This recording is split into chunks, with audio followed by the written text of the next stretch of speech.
Boa tarde, gente. Animados para um debate depois do almoço.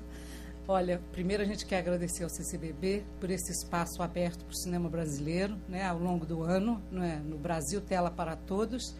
É um projeto que o próprio CCBB concebeu para apoiar um tipo de produção brasileira de muita qualidade que não conseguiu o diálogo que a gente esperava com o grande público, por razões que nós vamos debater hoje.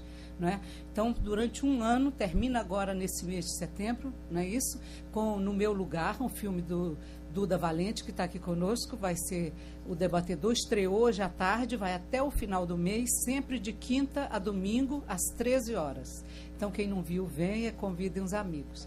E agora eu quero convidar, então, para sentar aqui na mesa conosco, Duda Valente, Eduardo Valente, Paulo Sacramento e Nilton Canito, para nós começarmos o debate. Enquanto eles chegam, para a gente ir ganhando tempo, eu já vou apresentando. O Duda Valente, então, além de cineasta do mês, né, da Mostra Brasil Tela para Todos, ele é assessor internacional da Ancine, né, Agência Nacional de Cinema, cineasta, autor de vários curtas, premiado em Cannes, né, e tem esse longa-metragem, que é No Meu Lugar. Nilton Canito, também os dois gestores culturais, os dois com experiência de gestão cultural ficaram desse lado, e Paulo Sacramento, sim. O Nilton é ex-diretor, é ex-secretário do audiovisual do Ministério da Cultura, né? Na gestão Juca Ferreira. Ele é roteirista de cinema e de TV, é um polemista dos mais animados, adora escrever uns artigos bem polêmicos, né? Sempre gosta de uma briga.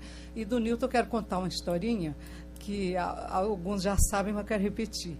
Há uns, 8, 9, 10 anos atrás, não lembro bem, eu fui, quando a Sala Cinemateca ainda era na Fradique Coutinho, e cheguei para ver um filme numa tarde lá e vi um jornalzinho posto assim para que o público pegasse. Eu olhei lá o jornalzinho, achei muito interessante, tudo, olhei lá os nomes, eram alunos da USP, da ECA USP. Algum tempo depois eu os encontrei num seminário sobre os 80 anos do Paulo Emílio. É fácil fazer a conta, né? Só lembrar. Agora o Paulo Emílio tem uns 10 anos. E aí os conheci, e eu me lembro que era Nilton Canito, dos 4, que eu me lembro, que eu chamo os 4 Sinopse. Eles editavam uma revista chamada Sinopse.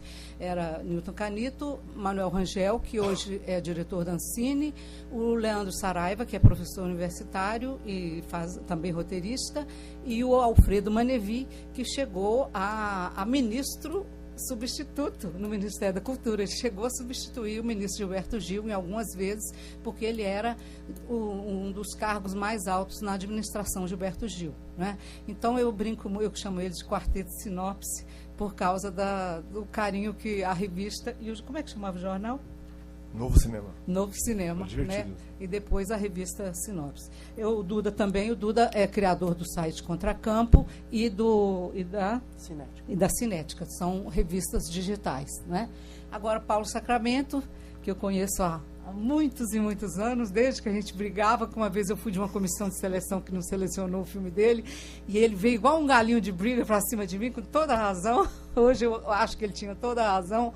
É um dos cineastas que eu mais gosto, é um montador maravilhoso, um dos mais talentosos desse país, e tem um longa-metragem documental que eu acho que é uma das obras-primas do cinema brasileiro, que é O Prisioneiro da Grade de Ferro. Quem conhece, que reveja em DVD, e quem não conhece, tem que conhecer. Esse filme tem uma sequência do Carandiru, que foi implodido, sendo reestruturado, que é uma das cenas de antologia da história do cinema brasileiro, né?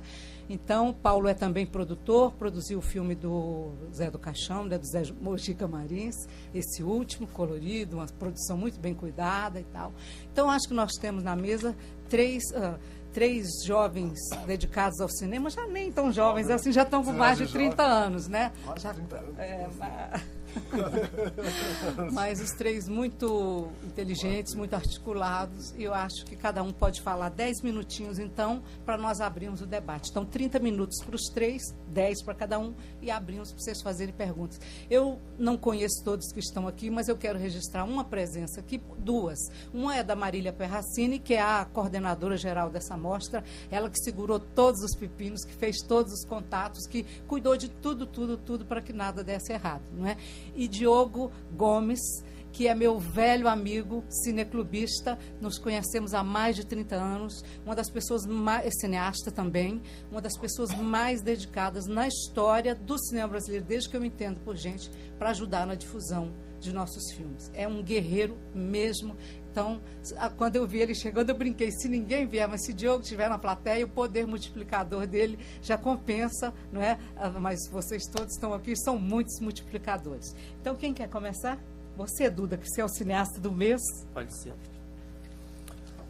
Boa tarde. Antes de mais nada, agradecer aqui a Rosário e a Marília o convite para estar aqui hoje com, como disse a Rosário, companhia tão qualificada, mas também para estar exibindo o filme.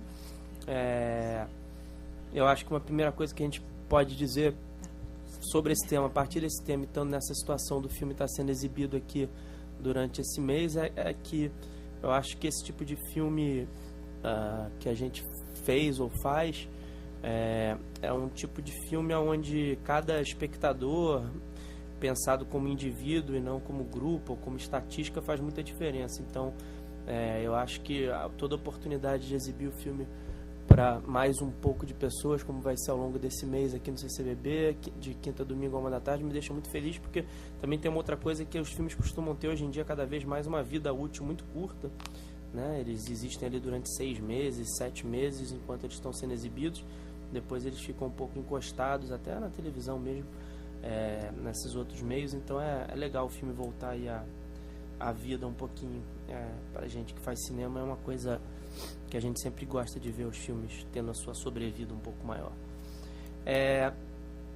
Bom, eu acho que a gente o tema principal desse debate, né, com esses desafios da distribuição para esse cinema que pode ter vários nomes diferentes, né? O Newton mesmo estava aqui, a gente estava comentando ele aqui, procurando até ver, eu não sabia, eu também confesso que eu não sabia. Marília, você pode até ajudar o Newton, ele quer saber exatamente o título exato do debate que tinha sido proposto. Você sabe? Você tem aí escrito?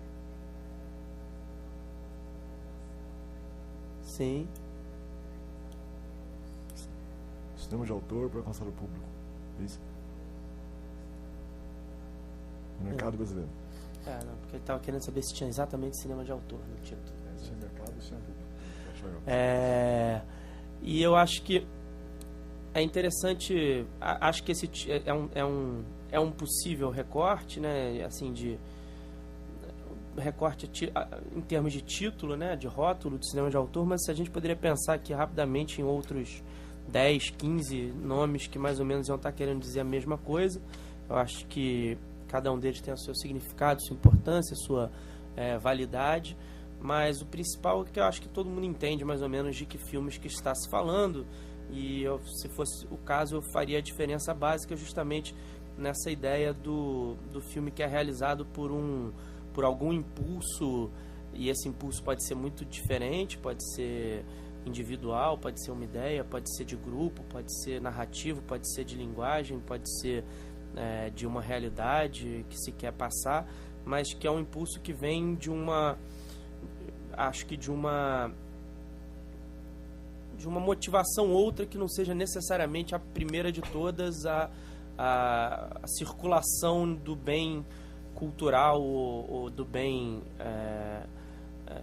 cinematográfico pensado como tal, ou seja, pensado como produto, né? Eu acho que é óbvio que é mais do que óbvio. Acho que a gente vai eventualmente tocar algumas coisas óbvias, meio inevitáveis, mas acho que é mais do que óbvio que o cinema tem por natureza, essa característica um pouco dupla de indústria e de arte, de mercado e de criação autoral e artística, e isso daí sempre foi um dilema eventualmente difícil para algumas obras de solucionarem melhor, né? Eu acho que a gente tem alguns autores e diretores bastante bem resolvidos no sentido de não achar que o seu filme deve fazer parte de nenhuma ideia de indústria cultural.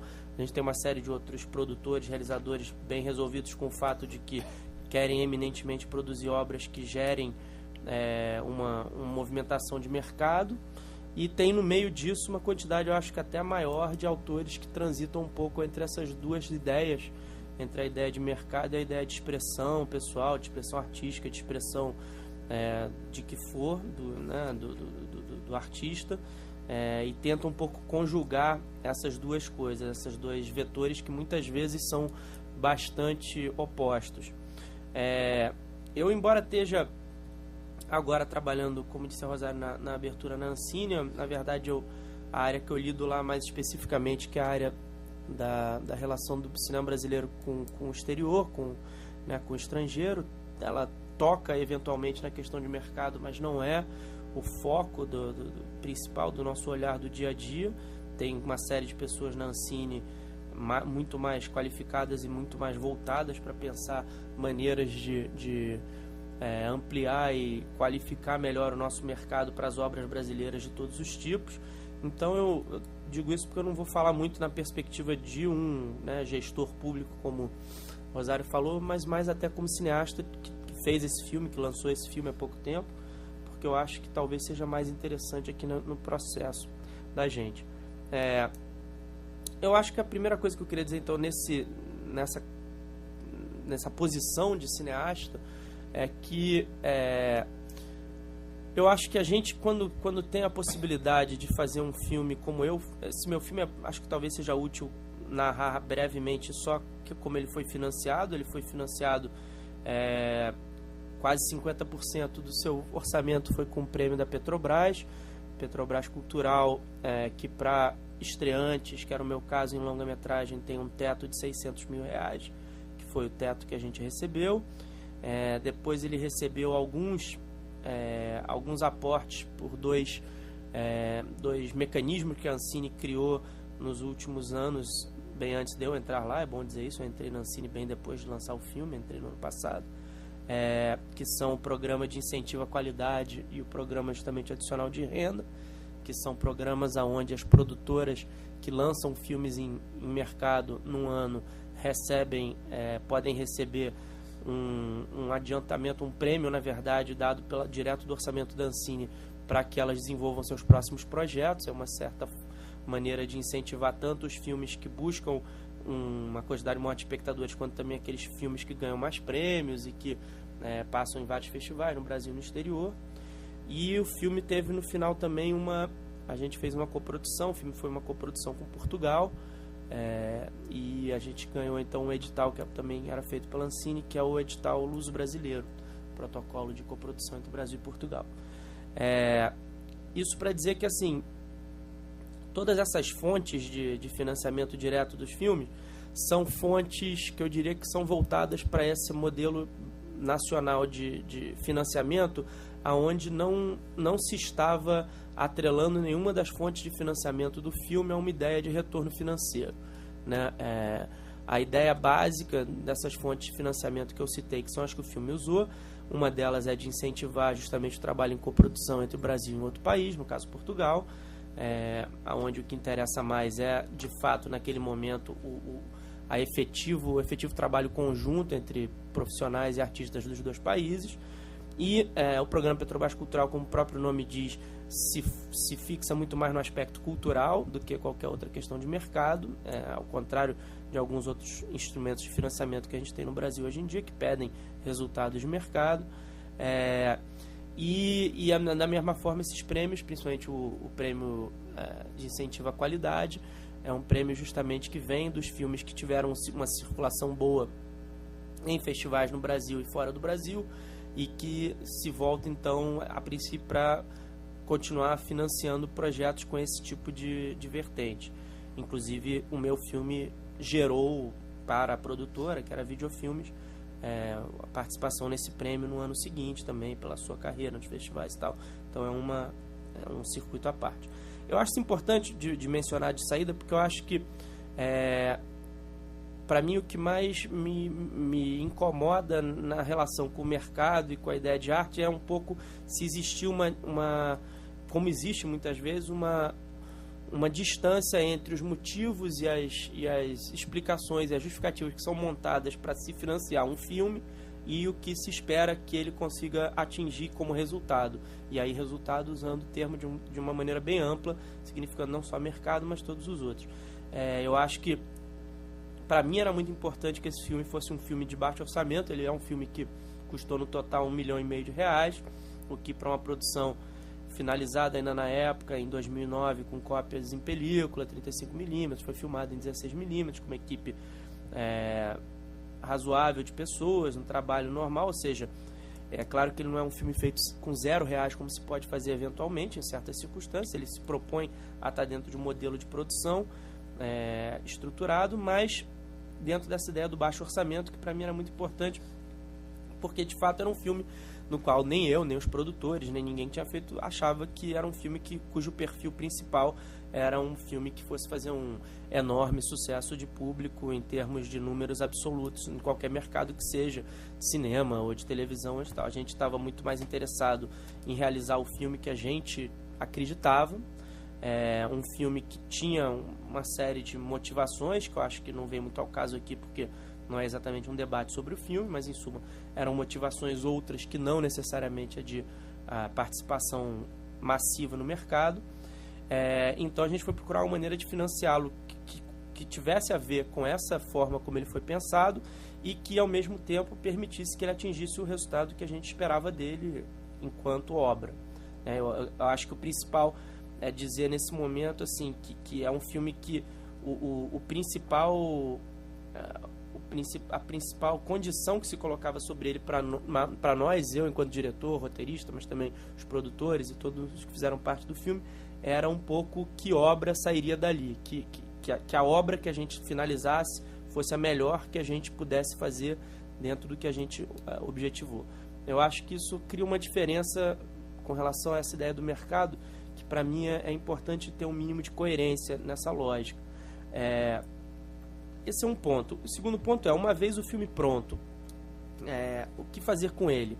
A partir do momento que você disse então que você fez o filme para montar a obra, terminar, então que os modelos de financiamento não pediam nenhum retorno, então que você não tem nenhuma obrigação de fazer esse filme chegar ao público. Não acho que a questão é essa. A questão é saber os limites e tentar explorar ao máximo, da melhor maneira, e foi isso que a gente fez. Eu vou tentar ser breve aqui só para dizer como, fazer com que o filme chegasse a todas as possibilidades que ele tinha, não deixar a nossa filosofia de relação do filme com todas as ideias de mercado era um pouco que não deixar de aproveitar todas as oportunidades que se dão a um filme como esse no mercado como um todo. Eu vou citar algumas, mas também não imaginar que o filme por si mesmo ou dentro de uma característica excepcional criaria situações no mercado que não estão dadas hoje.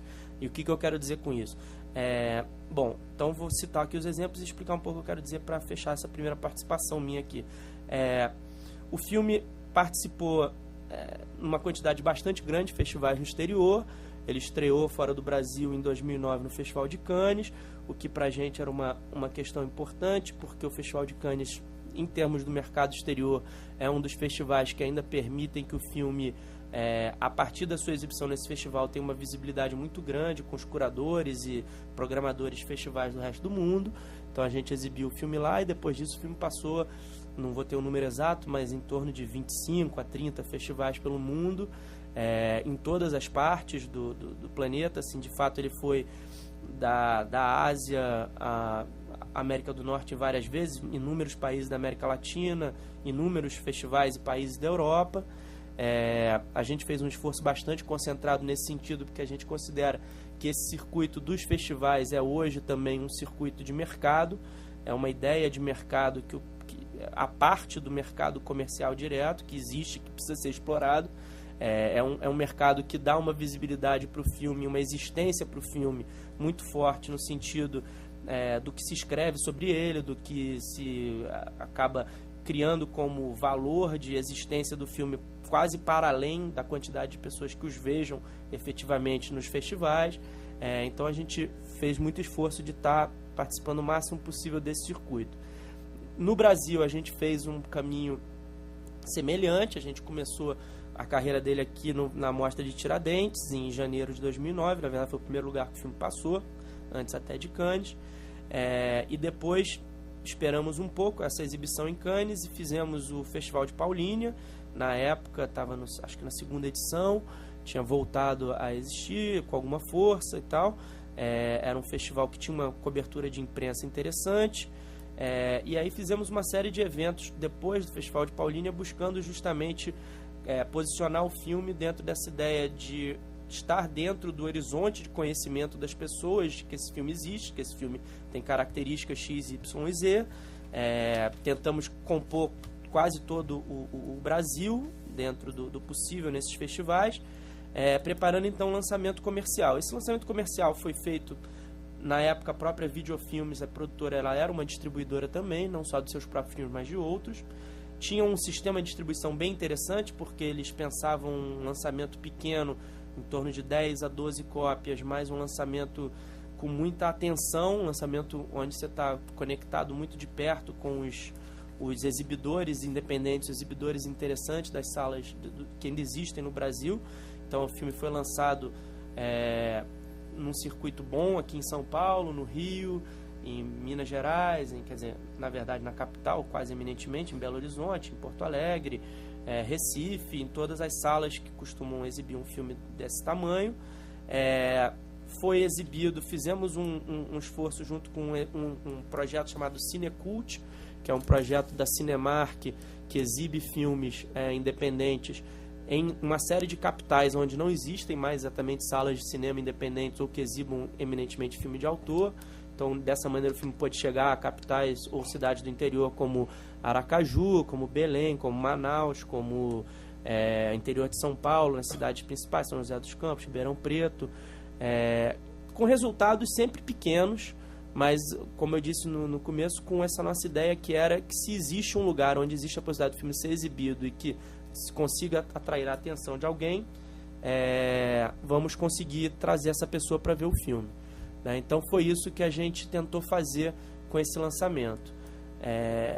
Foi um lançamento muito cuidadoso nesse sentido, mas sabedor desses limites, que são os limites não só que tem a ver com as características dos filmes, mas com a característica do mercado, quanto de dinheiro você tem para gastar em distribuição, em divulgação, em tudo isso.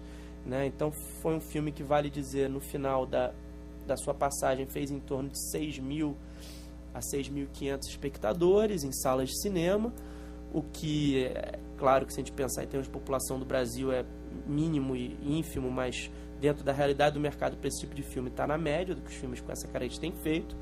E depois disso, só para encerrar aqui, eu só queria achar importante dizer que o filme foi lançado em DVD comercialmente, que é uma coisa que a Videofilmes também faz questão de fazer com todos os filmes dela. Foi disponibilizado tanto para as lojas quanto para as locadoras que trabalham com cinema menos eminentemente industrial comercial.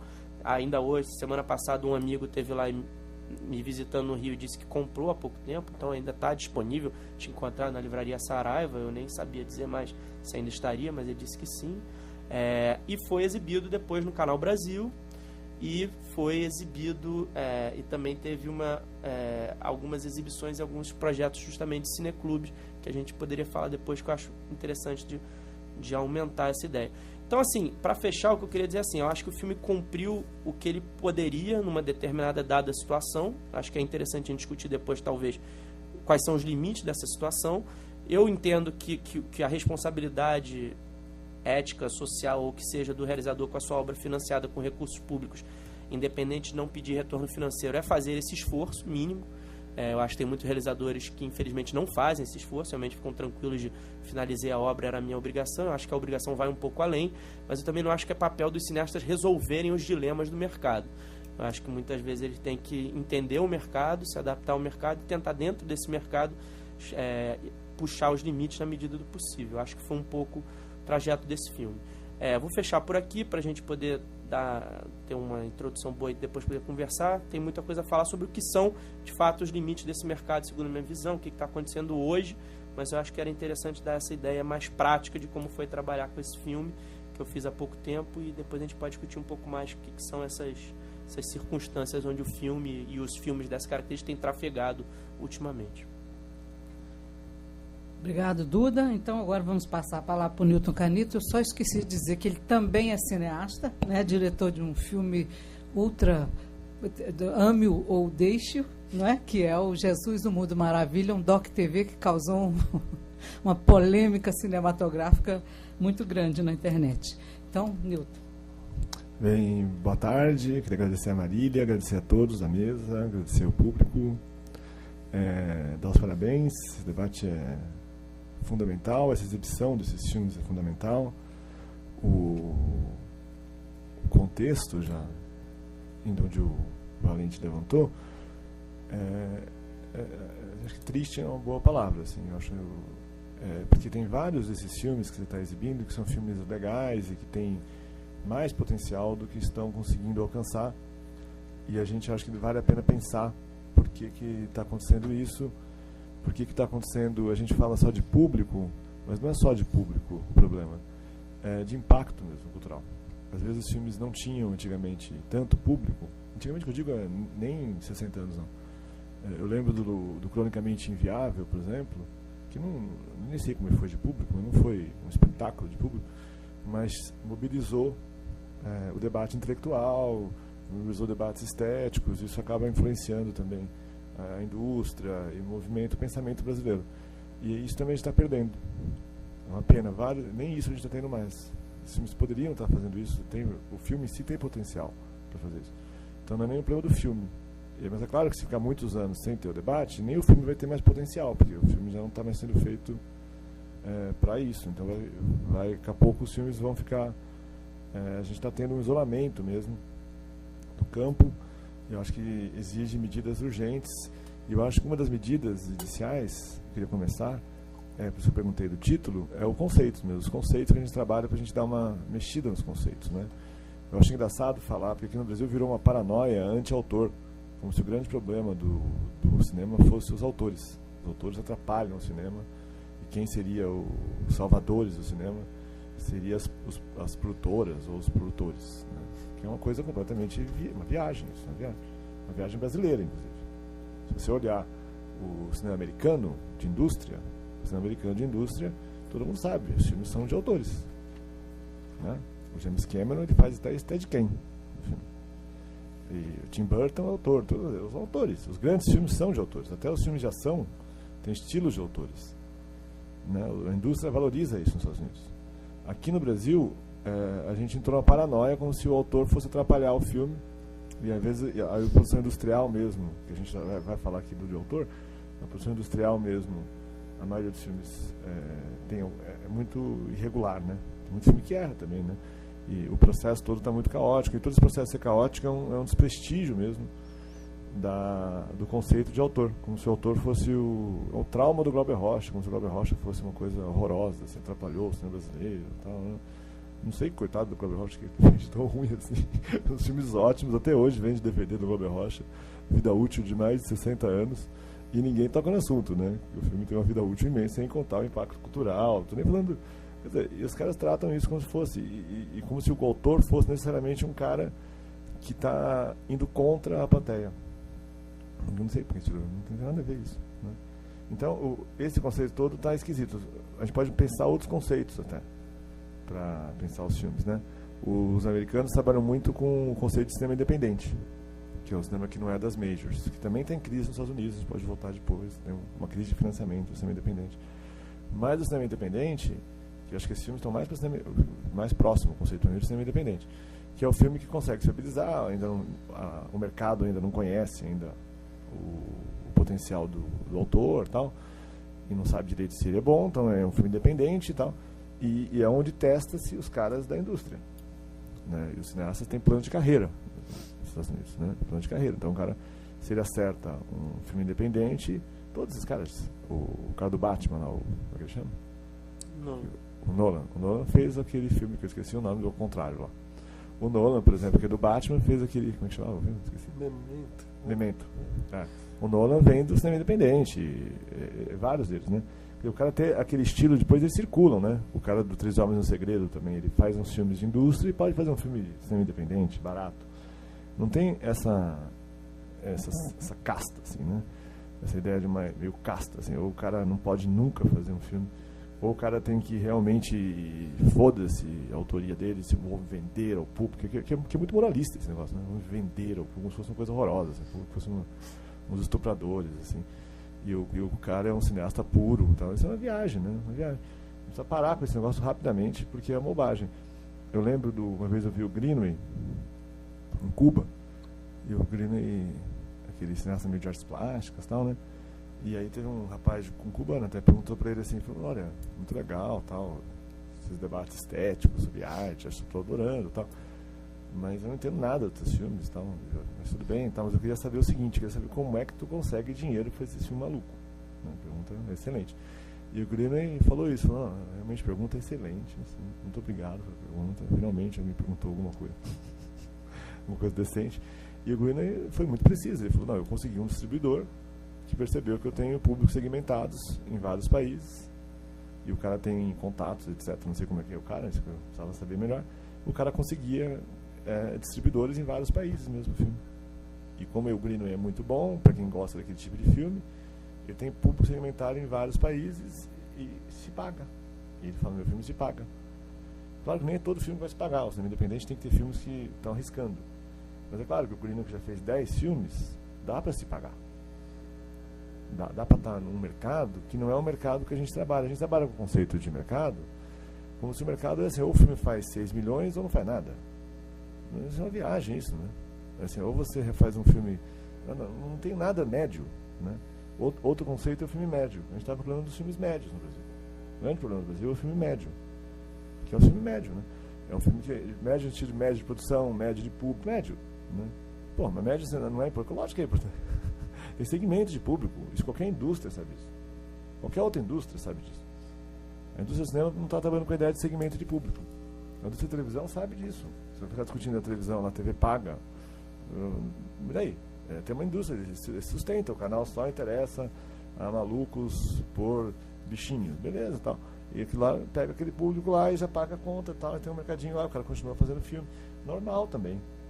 Aqui não, aqui é assim, ou o cara faz um absurdo de público, ou ele é um fracasso, e aí começa um conceito de fracasso e tal, como se não tivesse mais nenhuma coisa intermediária entre isso, né? Então, eu acho que a gente tem que entender e criar novos critérios de sucesso. A gente tem um critério de sucesso muito restrito. Tem que criar novos critérios de sucesso.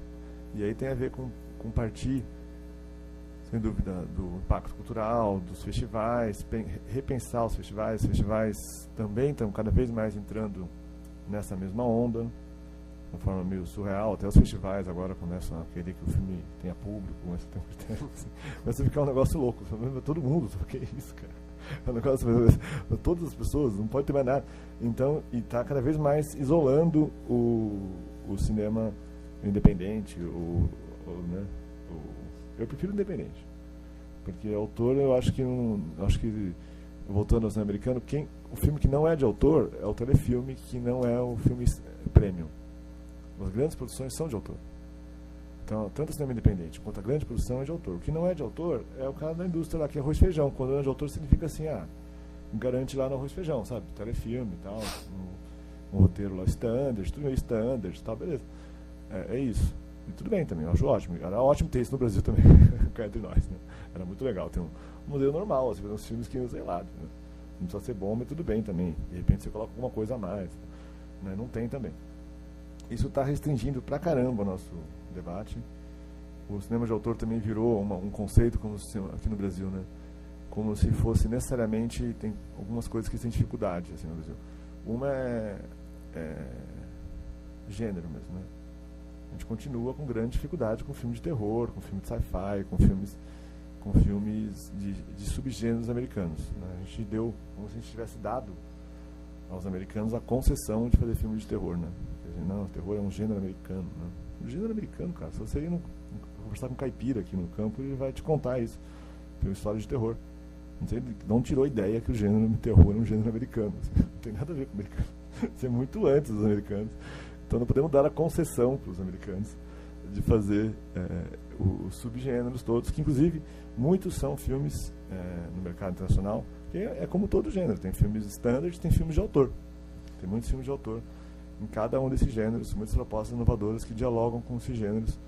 E no Brasil a gente tem uma dificuldade, que tem a ver com essa dificuldade que veio do debate brasileiro, como se o gênero fosse contrário à autoria, que vem do Glauber Rocha também. Como se, apesar do Glauber Rocha ser um excelente cineasta de filmes de faroeste, né?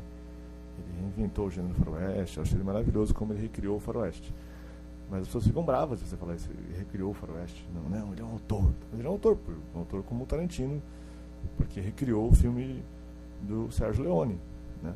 A gente entender que os autores trabalham com esse negócio, isso é bom, porque quando você trabalha com gênero, você já está trabalhando com segmentos de público. É automático isso. Você está imediatamente trabalhando com segmento público. O segmento público ele gosta de tal tipo de gênero e você dialoga com esses segmentos de público. E você e o autor é justamente o cara que dialoga com o público, que inova no diálogo com o público. Não é o cara, por isso que precisa de autor. O público quer coisas novas. Não é à toa que a indústria contrata autores, né? Então, esse é um modelo que é mais normal. Então, tanto o cinema independente americano, eles não ficam pensando antipúblico. Eles pensam como inovação. Que é um conceito que a gente pensa muito pouco no Brasil. A palavra inovação. Qualquer indústria tem isso, né? É uma coisa assim, celular só fala disso, qualquer indústria. No Brasil a gente não fala de inovação. A gente fala assim, ou filme, como é que chama? De arte, né? Ou filme de indústria, né? E, na verdade, não sei, que arte, na verdade, é um segmento. Inclusive, na locadora, a arte virou um gênero, né? Você vai na locadora, tem lá arte. Tem lá filme policial, não sei o que, arte. Virou um gênero, né? E tem regras de filme de arte já. Quer dizer, se você começar a entrar nessa bobeira, porque tem um público que acha que eu quero ver arte, tal. Então, beleza, então você põe. Mas vamos passar disso, né? A gente tem que superar esse assunto. E falando já de tipos de mercado, como a gente fixou num tipo de mercado, e agora a Ancine, preocupado com o mercado e tal, começou a fazer políticas de distribuidores, a partir dos distribuidores e tal. Então a gente tem muito pouco distribuidor ainda, né? Infelizmente. Tem poucos distribuidores com visões de público segmentado. Os distribuidores, na formação brasileira, vêm do vídeo, eles não têm uma formação, são ligados esses mercados segmentados, tal. Então, alguns estão até, mas na hora que eles vão para o cinema eles querem atingir só o grande público, então acabou virando a maioria dos filmes standard. Se você der muito poder a esses distribuidores, eles vão apenas fazer os mesmos filmes eternamente. Eles vão variando, né? O Cidade de Deus, quando foi feito, era considerado, ninguém achou que ia ser público porque só tinha preto. Isso é um dado. Você fala, não, ninguém quer ver filme de preto, tal. E aí foi um sucesso, aí entrou o gênero favela, que ficou há uns anos o gênero favela. Tudo que se fosse fazer de favela achavam que era público. E aí agora inventa lá o comédia, não sei o que, um tipo de comédia. Mas é bobagem isso, né? Claro que comédia, se for boa, vai dar certo, mas sempre foi assim. Mas na época espírita e tal, mas, né? E os outros? E todos os outros segmentos possíveis, né? O mercado, se você deixar esse tipo de mercado assim, ele vai ficar meio se repetindo, né? Que é a tendência do mercado. Porque não está trabalhando com inovação. O mercado burro, o mercado inteligente trabalha com conceito de inovação e não se repete. E aí entra os novos tipos de distribuição, que esse problema do cinema de autor é um problema do cinema independente, é um problema mundial, né? Tem a ver com várias coisas, tem a ver com a população da TV, tem a ver com o cinema ter virado um lugar de espetáculos. Então você vai ao cinema, voltou a ideia do cinema como um mega espetáculo, mega 3D, um som, caralho, 4, né? Então aí fica impossível competir, porque os americanos fizeram um projeto americano, né? Quando surgiu o cinema de autor na década de 60, eles inventaram aquela tela maior lá, a tela grande, o cinemascope. Inventaram o cinemascope. Eles ficam normal, a indústria hegemônica quer inventar uma última tecnologia para evitar que o outro tal. E beleza, acho ótimo. Mas agora estão inventando outra e estão conseguindo agora, né? O cinema grande está conseguindo. Então ele está viabilizando outros modelos. E, infelizmente, o circuito independente perdeu o seu impacto. Se pegar o Mink, lá estava no Mink, a discussão a gente deu 1000 cineclubes lá, pontos de cultura e tal. Mas não eram cineclubes, os caras dão assim, eles dão um equipamento para a pessoa.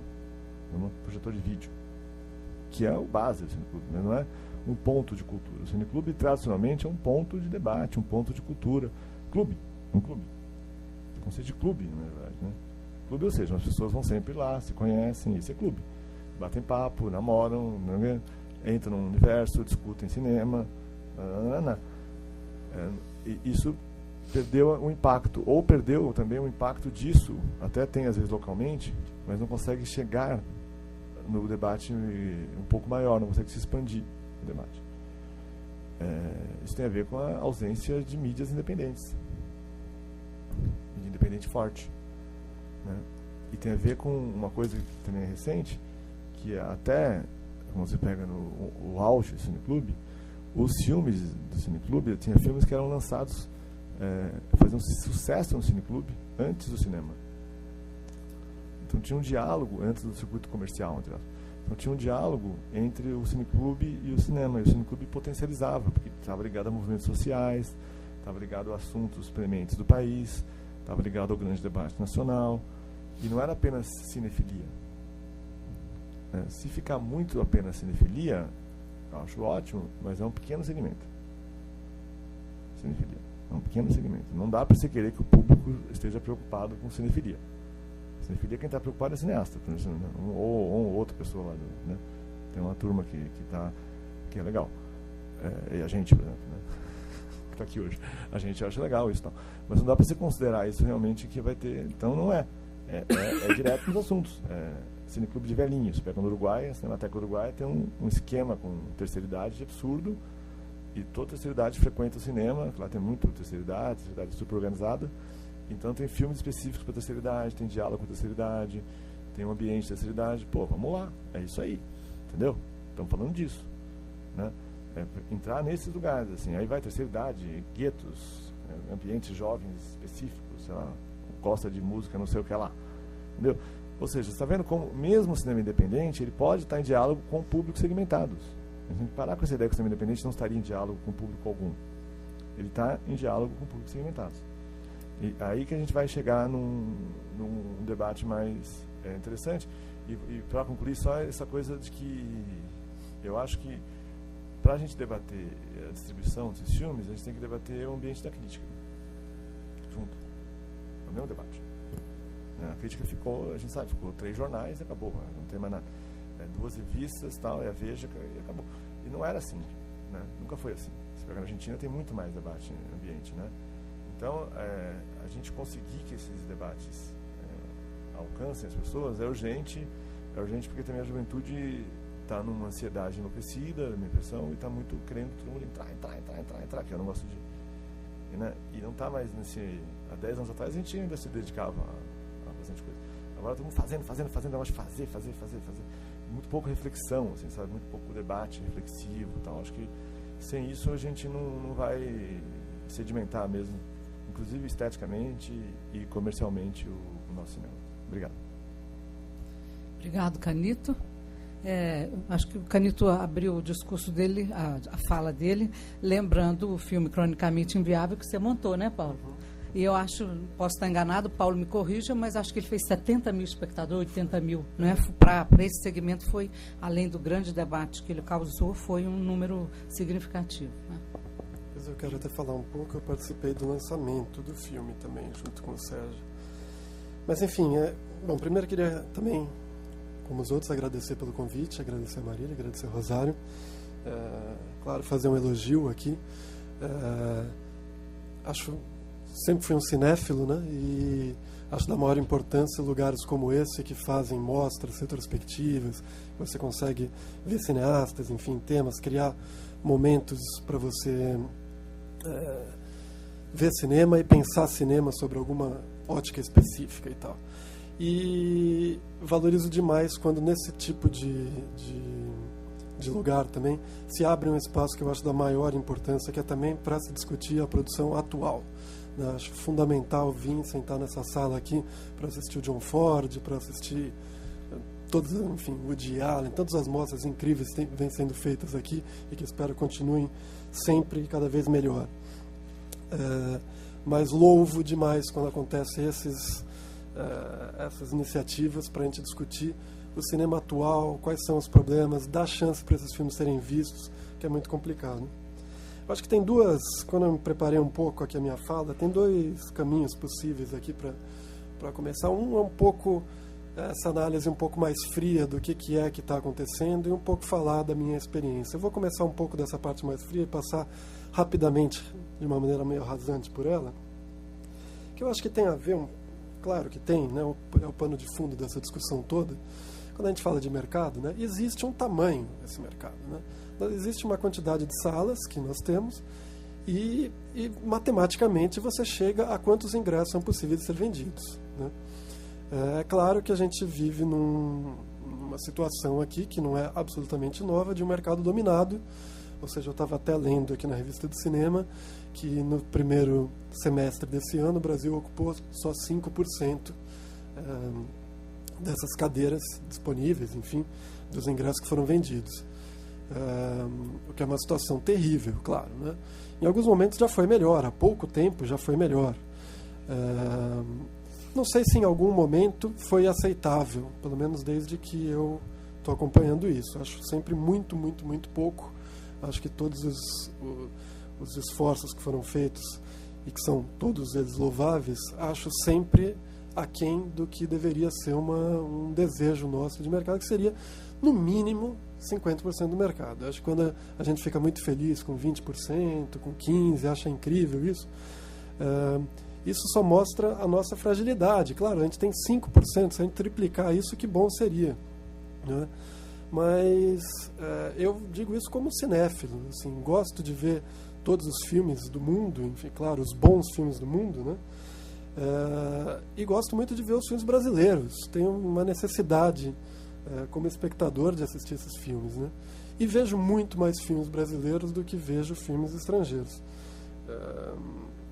Então, eu acho que espero ainda que eu ainda esteja atuando em cinema quando a gente conseguir atingir essa meta, pelo menos de ter 50% do nosso mercado, que talvez não seja uma coisa impossível, existe hoje em outros países do mundo, e talvez a gente consiga um dia, por outros caminhos que não esses que a gente está trilhando agora, conseguir despertar essa vontade do público, porque tudo passa dessa vontade do público e como a gente consegue despertá-la, né?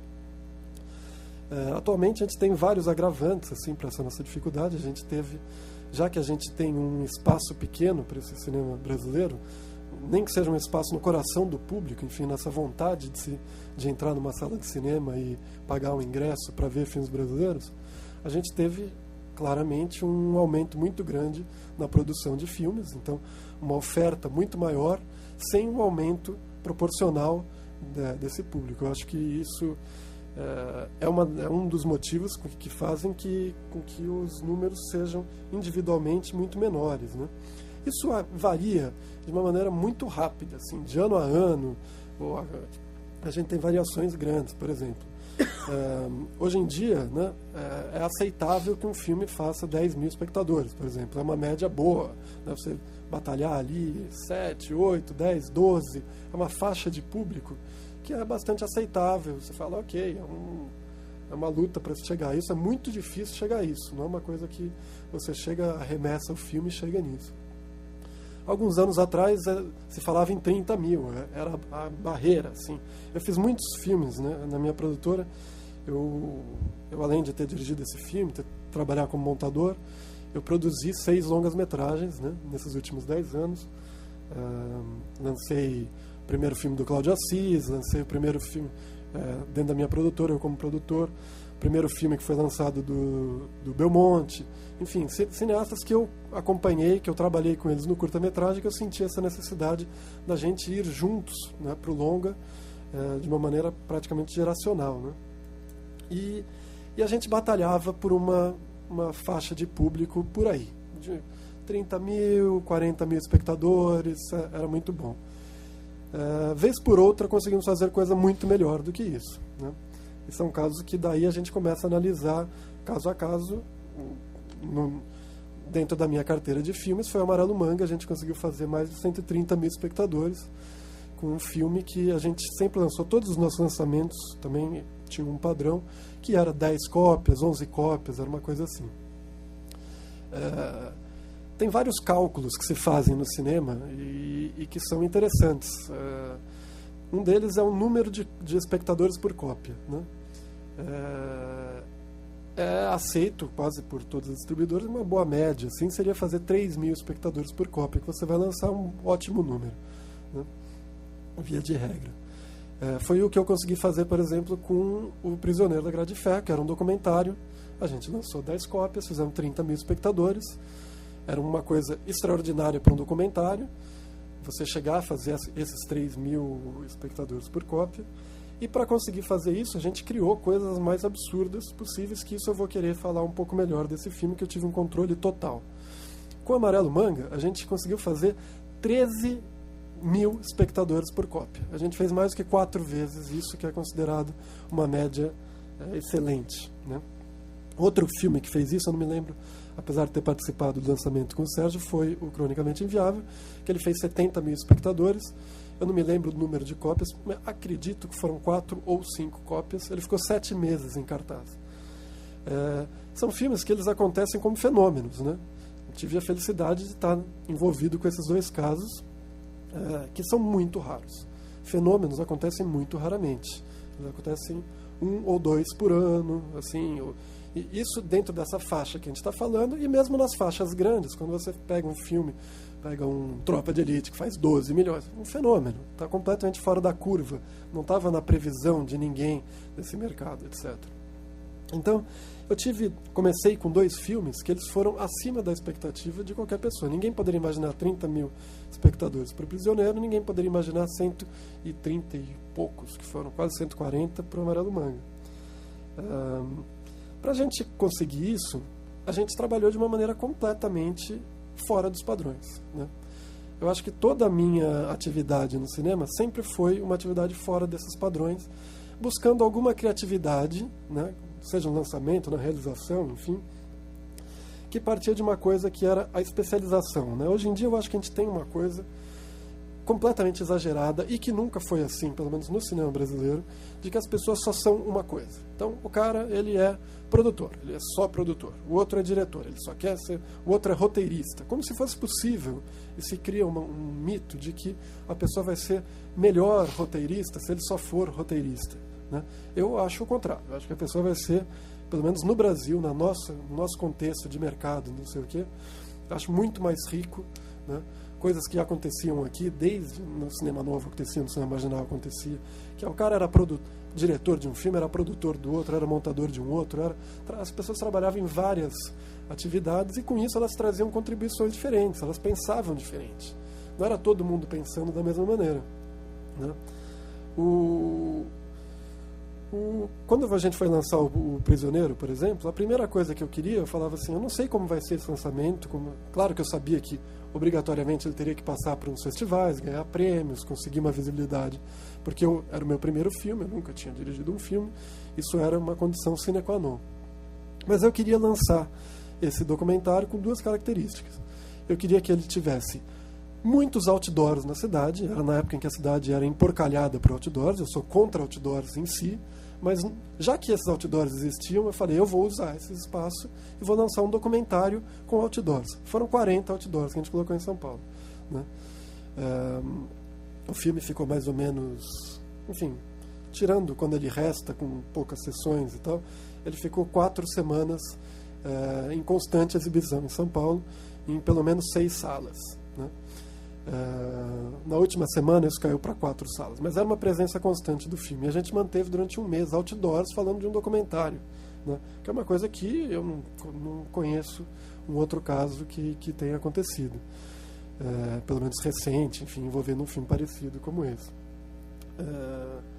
Quando a gente lançou o Amarelo Manga, era a distribuição da Rio Filme, que tinha um esquema totalmente... Você falou que eram 2 características, o outdoor e qual a outra? Ah, tá bom. A outra característica era a seguinte, que era uma ideia muito antiga, minha, que até que quem sempre falou disso para mim foi o Sérgio Bianchi, é que era muito mais barato para a gente, ao invés de gastar dinheiro em mídia, era você alugar uma sala e colocar o filme a preços populares nessa sala.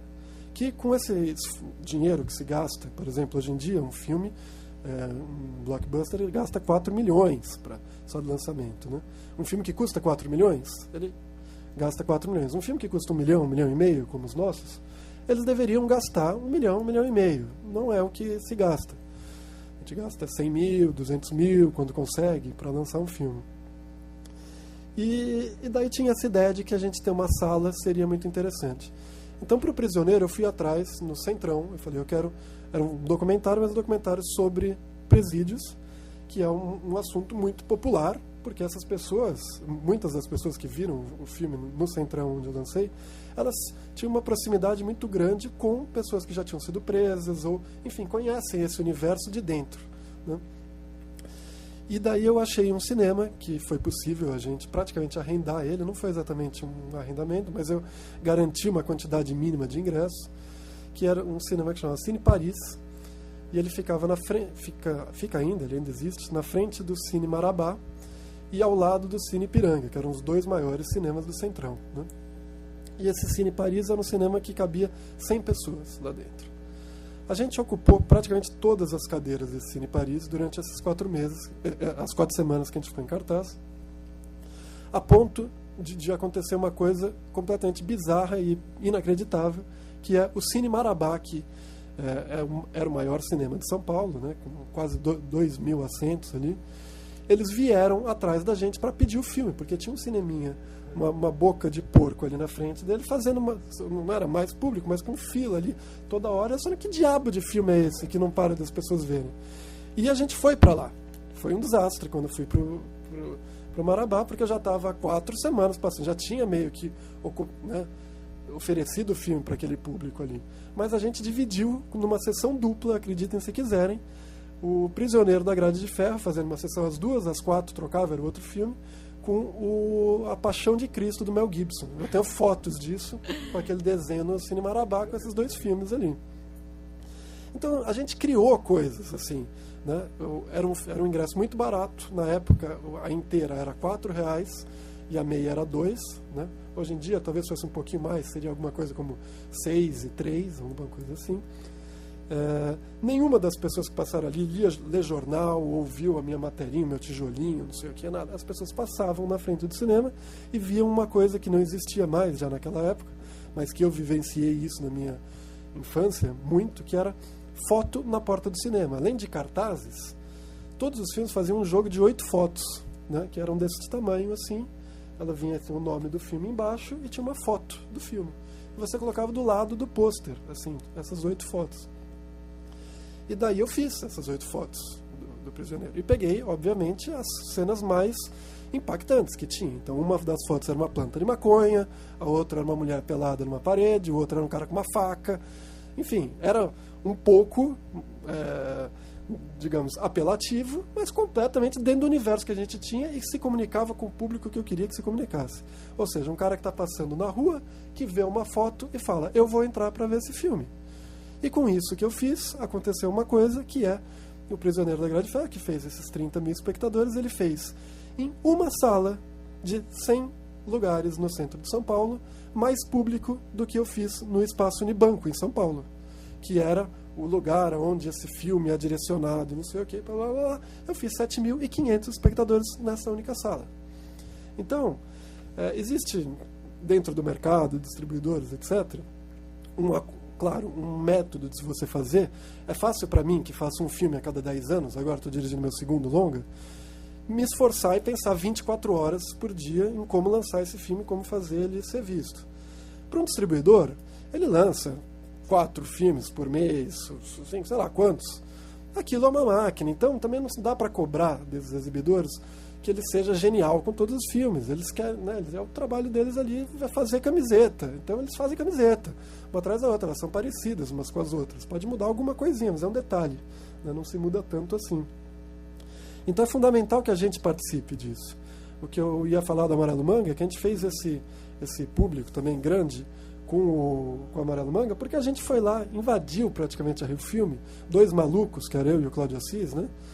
E a gente vai lançar esse filme do nosso jeito aqui, não sei o que lá, e a gente fazia coisa e falava barbaridades. Eles faziam coisa e a gente conseguia capas nos jornais e tal. Quer dizer, mais o Cláudio até do que eu, que criou um personagem que não existia antes. Ele criou para lançar esse filme. E gostou, ficou com o personagem até hoje, né? Mas esse personagem não existia. E deu certo, ele continua apostando e continua dando razoavelmente certo até hoje. Ele sempre faz também um público bastante razoável. Está cansando um pouquinho já, né? Mas ainda tem efeito. E, enfim, é isso. A gente tem que começar a pensar outras maneiras, né? Tem que ter esses... eu acho que o realizador tem como colaborar sabe, no lançamento de cada filme. Eu tive uma coisa muito engraçada com o meu último projeto que eu mandei para a Ancine, para eles aprovarem o orçamento e tal. E daí veio ali, assim, né, tinha as várias etapas, pré-produção, produção, finalização, lançamento. E daí tinha um dinheiro ali orçado para o diretor, né, receber um salário durante o lançamento do filme. É o que a Ancine me questionou. Por que tem um salário para o diretor participar do lançamento do filme? Bom, porque é muito importante que o diretor participe do lançamento do filme. Ele vai palpitar em tudo, desde qual é o cartaz, não sei o quê, vai dar as entrevistas, vai viajar, vai se dedicar a lançar esse filme. Aí voltou a Refilme, a Ancine, e falou: argumentos indeferidos. Esse item está riscado do orçamento. Então você tem um filme que não tem nenhuma verba para que o diretor esteja presente no lançamento do filme, né? É um dos maiores absurdos que pode existir. Quer dizer, se o diretor, se a gente estivesse num país que ele pudesse sair fazendo um filme atrás do outro, então ele vai se dedicar a fazer um outro filme e larga aquele filme lá, alguém vai arremessar esse filme dando-se. Aliás, a gente não ganha praticamente nada no lançamento desses filmes, né? Mas a gente tem a paixão pelo cinema, a gente quer que os filmes sejam vistos. Quando o Valente falou desse esforço todo, né, que ele faz, claro que é por uma paixão pelo cinema, pelo teu trabalho, um respeito por si próprio, pelo que você está colocando ali. Não é uma questão do dinheiro que está envolvido, né? E hoje em dia fala-se muito do dinheiro, né? Quando se fala sempre desses números, existe um discurso sim que está por trás que, afinal de contas, isso é um negócio, né? Estamos aqui falando de dinheiro, né? E o mundo, felizmente, não é só dinheiro, né? Quer dizer, para algumas pessoas é, mas para outras não é, e é um pouco por isso que a gente está aqui e a gente está discutindo, e agora eu tenho a impressão que a gente vai abrir esse debate para as pessoas. Muito obrigado, Paulo. Muito original essa sua experiência aí com o Prisioneiro. Eu anotei aqui os 6 filmes que você falou da sua produtora. Eu só lembrei do Amarelo Manga, A Concepção, do Belmonte. Concepção, isso. Né? O Prisioneiro, o Mojica, e quais são os outros dois que você participou? O Aborto dos Outros, que foi um documentário sobre aborto, que, acreditem se quiser, a gente também conseguiu fazer quase 3 mil espectadores pagantes. Alguém saiu de 3 mil pessoas pagaram para ver um documentário sobre aborto, o que é tido como um fracasso, um filme de 3 mil espectadores. Para mim é um fenômeno, praticamente, porque era um filme que a gente queria fazer e no mundo, sei lá, normal, se fosse hoje em dia, eu não cobraria para as pessoas verem esse filme, eu bolaria, né, maneiras de... Aliás, fizemos um pouco isso, mas como é importante que os filmes também estejam presentes nas salas, no programa ali, não sei o que, a gente fez esse, e agora o 6º é o que a minha volta à direção, depois de 10 anos, que chama Rio Corrente, que eu estou finalizando agora, uma ficção. Então, perguntas, eu pediria que as pessoas se identificassem, o microfone está ali, dissessem o nome e a função, se quiserem. Oi, gente, eu vou passar o microfone, eu peço que vocês falem no microfone, porque está sendo gravado, para a gente não pedir e ter o áudio aí gravado, tá bom? Pronto. Quem quer?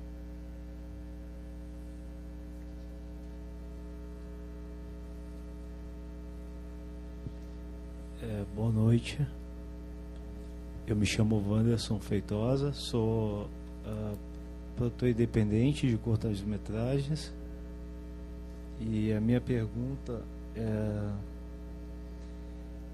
é que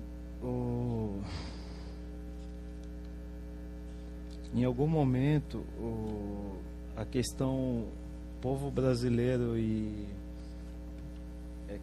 que seria público e festivais europeus como Cannes, né, apareceu, e eu coloquei um versus aqui porque eu achei 2 mundos completamente diferentes, assim, você falar para o público brasileiro e falar para o público de Cannes.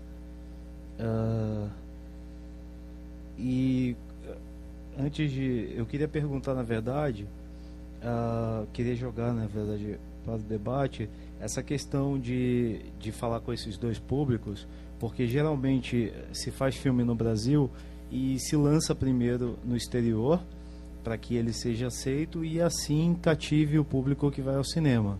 Então sugere-se que esse público seja da classe média ou classe média alta, só que, por exemplo, os maiores fenômenos do cinema brasileiro Eu vou começar lá por Dona Flor, O Cangaceiro, O Pagador, Cidade de Deus, que foram filmes, tudo bem que nem todos eles bateram recordes, mas que tiveram uma aceitação popular muito grande. E o Tropa, né? Agora, recentemente, eles foram, na verdade, reconhecidos pelo público. A pirataria é o fenômeno mais recente, assim, que marca isso. E lá atrás foi o público de fato que foi ao cinema, não tinha pirataria naquele período, no caso do Dona Flor. Mas hoje, essa galera que está produzindo filme independente, ela vai buscar primeiro reconhecimento internacional. Só que eu vejo, na contramão disso, um outro fenômeno popular. Eu queria saber queria que vocês comentassem a respeito disso. Será que não é o produtor independente que faz um filme, que ele auto-intitula filme arte, e ele quer, na verdade, um reconhecimento profissional, pessoal, e vai buscar fora, ou ele se de fato quer dialogar com o público? Eu queria deixar essa questão aí, para mesmo, não sei se foi claro. Para o Eduardo, mais especificamente. Não, legal. Mas se os outros quiserem comentar, eu gostaria muito de ouvir a opinião de vocês. Eu acho assim, como quase todas as questões e assuntos que tem a ver com um tema como esse, ela é um pouco mais complexa e cheia de lados do que uma dualidade simples, né, entre um gosto popular que existe, que pede outras coisas, e essa outra realidade. Inclusive, não custa lembrar que dos casos que você citou, o Cangaceiro passou no Festival de Cannes, ganhou o prêmio de melhor diretor, inclusive lá, de filme de ação. Cidade de Deus nasceu para o mundo no Festival de Cannes, se tornou um fenômeno mundial no Festival de Cannes, veio a ser lançado no Brasil com sucesso bem depois disso. Tropa de Elite ganhou Urso de Ouro em Berlim, que é um dos outros grandes festivais do mundo. Então, assim, eu não acho, Pagador de Promessa, Palma de Ouro em Cannes, então assim, eu não acho que exista essa oposição. O que existe hoje, eu acho que são algumas coisas diferentes aí. Eu acho que o contexto que está por trás de tudo isso que a gente está discutindo aqui é um contexto que não é só brasileiro. Newton mencionou isso rapidamente, mas a gente hoje tem um contexto mundial, discussões muito acaloradas e um tanto duras, no sentido até de tentar encontrar soluções que muitas vezes as pessoas ainda não descobriram quais são, em lugares como os Estados Unidos, como na França que é o berço e o paraíso, digamos assim, do cinema de autor, do cinema de arte, em qualquer conceito que se queira ter dele. Essa mesma mesa de discussão está acontecendo constantemente nesse momento. O que aconteceu com o público desse cinema, onde é que você vai encontrar esse público? A gente tem um fenômeno internacional aí, que é mundial, de uma separação cada vez maior entre o funcionamento e o modelo de lançamento de filmes da indústria mais estrita sensu, a forma como ela é pensada, o quanto de dinheiro que está se gastando em marketing e divulgação para os filmes que fazem números astronômicos de bilheteria hoje no mundo, que realmente é uma quantidade que não tem precedente na história do cinema. Isso é uma alteração que aconteceu, que não era assim nos anos 80 nem nos anos 90, é um fenômeno recente, onde hoje você tem, se você antes podia, no início, mesmo da era do blockbuster, você ainda tinha os orçamentos de produção maiores do que os orçamentos de lançamento, e depois, num certo momento, no final dos anos 90 para os anos 2000, as coisas se igualando. Hoje você tem, para um grande fenômeno mundial, o orçamento de lançamento é muito maior do que o orçamento de produção. Quer dizer, um filme como Os Vingadores e o Batman, o Cavaleiro das Trevas, ele custa $100 milhões para ser feito, mas ele custa 300 milhões para ser lançado, porque ele sabe que com esses 400 milhões ele ganha 2 bilhões e com isso recupera os 400 milhões que ele investiu. Isso é uma coisa absolutamente nova, foi um modelo de negócio que foi sendo descoberto à medida que se andou, principalmente por Hollywood, mas também pelas indústrias locais em outros lugares, e que criou um estrangulamento muito grande, um estrangulamento onde você tem uma certa pequena quantidade de filmes que adquire um conhecimento total em todas as camadas da sociedade sobre a sua existência, sobre o fato de que está sendo lançado, sobre essa ideia da importância cultural da pessoa, de que ela tem que ver esse filme para poder ser considerada parte de um grupo que está discutindo as coisas que acontecem no mundo hoje, então, principalmente nos jovens, mas não só. Então ele tem que ver Os Vingadores, senão ele está por fora, imagina, não pode nem conversar com os amigos dele se ele disser que não foi ver. E você tem uma radicalização nisso, e nisso uma diminuição quase equivalente ao espaço para os outros tipos de filmes. Como eu falei, isso não é uma coisa no Brasil, isso não é uma discussão que a gente está fazendo agora. Na França, há 2, 3 anos atrás, teve um quebra-pau enorme sobre esse assunto, sobre o fato de que os filmes de autor estavam sendo lançados em circuitos cada vez menores, cada vez menos tempo de... A velocidade dos tempos aumentou de uma maneira absurda, a velocidade dos ciclos das coisas. Antes a gente tinha casos no Brasil mesmo de filmes que ficavam 1 ano, 2 anos em cartaz, e nesse tempo ele criava essa ideia do boca a boca, a ideia de uma divulgação que não dependa tanto de quantidade de dinheiro que você investe em comercial, de televisão, de jornal, de estar em todos os lugares, mas sim que as pessoas vão falando uma com as outras, e elas sabem que aquele filme vai estar naquele cinema durante 2 meses e tal. Hoje os filmes têm tido uma lógica de, se você não fizer em primeiros 7 dias, um resultado vai ser retirado correndo no mercado. Então todas essas questões estão meio misturadas. Dentro desse ambiente, se fortaleceu, por um outro lado, essa ideia de um mercado paralelo que os festivais criaram e representam no Brasil e no mundo, né? E existe uma quantidade enorme de filmes hoje no mundo, isso não é uma questão, de novo, brasileira, que são feitos tendo como base principal de circulação primária em sala de cinema os circuitos dos festivais. Eu acho que isso é legítimo no sentido de que foi uma circunstância de mercado que se montou, que se criou, onde se encontrou um nicho onde os filmes ainda conseguiam despertar o interesse de alguém, né? E esse é um mercado bastante interessante por vários motivos diferentes, né? Então eu não acho que, em suma, a questão é complicada do mercado popular, do mercado de festivais, e eu não acho que é tão clara assim essa separação. Eu acho que nem todo mundo, quando começa a fazer um filme, consegue saber exatamente que tipo de público, que tipo de carreira, que tipo de situação esse filme vai conseguir ou não fazer. Tem um lado meio indeterminado, como essa produção que a gente faz não é uma produção exatamente industrial no sentido estrito do termo, como o Paulo comparou a ideia de produzir camisetas que você liga lá a máquina de um jeito e saem todas iguais. Os filmes que a gente faz ainda são muito, cada um sai de um jeito. E é feito de um jeito, é montado de um jeito, é descoberto de um jeito. Quando você chega no final, é que você descobre um pouco o que você tem na mão. E aí você tenta descobrir, como o Paulo fez mais criativamente com o Prisioneiro, com o Amarelo Mangue, teve outros lançamentos, situações bem interessantes recentes, outros que inclusive não deram certo, fazendo modelos parecidos, outros que tentaram coisas, por exemplo, Vou Rifar Meu Coração foi um filme recentemente de uma distribuidora pequena que tem trabalhado com esses filmes mais a princípio fechados, mas que apostou que esse era um filme que podia apostar num público mais popular, só que ela não conseguia achar salas que programassem o filme porque queria lançar num período. Nesse período estavam todos ocupados com os filmes hollywoodianos, então ela não conseguia espaço para que os filmes saíssem desse gueto que o Paulo citou, do Espaço Unibanco e do Reserva Cultural. Conseguiu em pequenos lugares, investiu algum dinheiro em outdoor porque achava que era um filme que ia chamar a atenção do público, só que o filme não resultou bem, assim, fez 10 mil espectadores, o que para a atual situação, como disse o Paulo, dá para se comemorar, mas a própria distribuidora esperava que fosse o filme que tirasse um pouco ela desse gueto de 10 mil espectadores, e não foi o caso, né? Então a gente está vivendo uma situação um pouco desafiadora, e eu acho que os diretores, eles tentam, e os produtores e os pequenos distribuidores, eles tentam soluções diferentes para cada projeto diferente. O que eu não vejo como um problema é essa crença no circuito de festival como um circuito importante, porque ele de fato é.